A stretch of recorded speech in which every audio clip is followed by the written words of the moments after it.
You've probably seen both on your local sidewalk: a person staring at their phone, catching a virtual monster, and a knee-high delivery robot rolling past. What you cannot see is the invisible tether connecting them. Every time that player stops to scan a monument for an in-game reward, they act as an unpaid data contractor.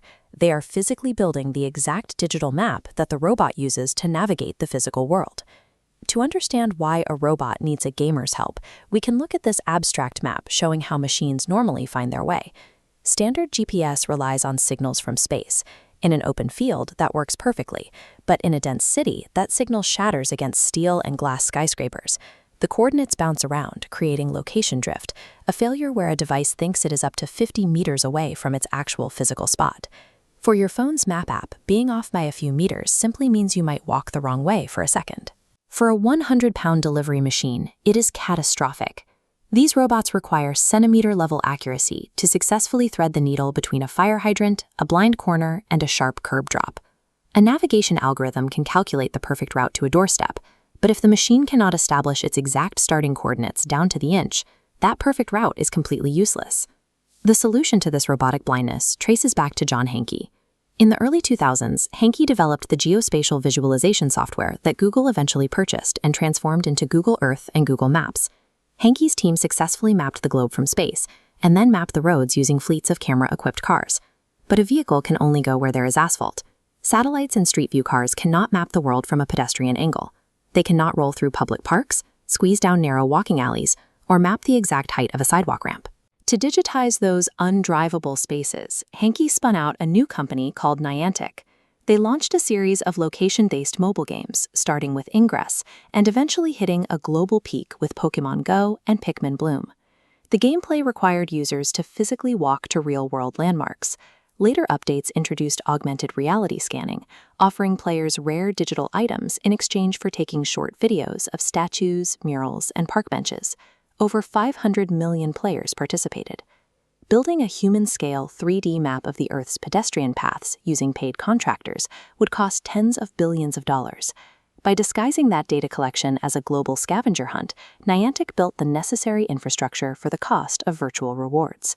When a player stands in front of a landmark and initiates an AR scan, they are prompted to slowly walk in a circle around the object.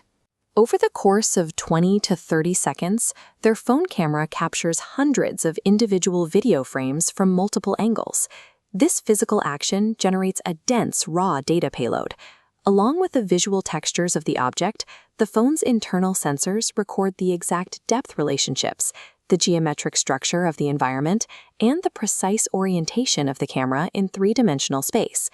The moment that data leaves the user's phone and hits the cloud, it enters an automated anonymization pipeline. An artificial intelligence system instantly tracks and blurs any potentially recognizable human faces or vehicle license plates caught in the background of the shot. A secondary algorithmic filter then analyzes the lighting and spatial constraints of the footage. If the system detects that a user accidentally or intentionally scanned the inside of a private residence, the data is automatically rejected and deleted entirely. A permanent global tracking infrastructure relies on completely ignoring the individuals who populate it. Stripping all personal identity from the raw footage is the specific mechanism that legally and ethically transforms millions of private camera feeds into a usable public utility. Once the scans are sanitized, they are deposited into a centralized database called the Lightship Visual Positioning System, or VPS.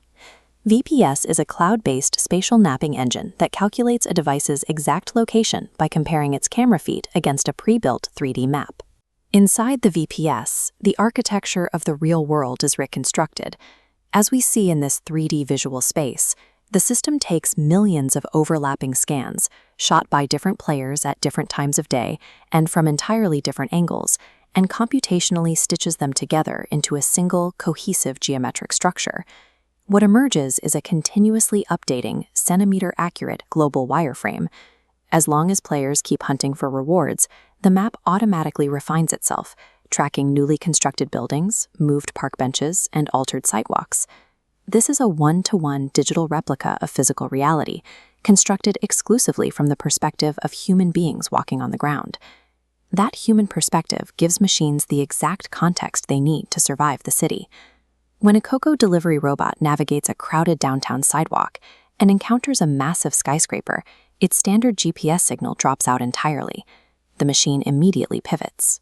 It abandons its reliance on satellites in space and activates its onboard optical cameras, initiating a process called visual localization.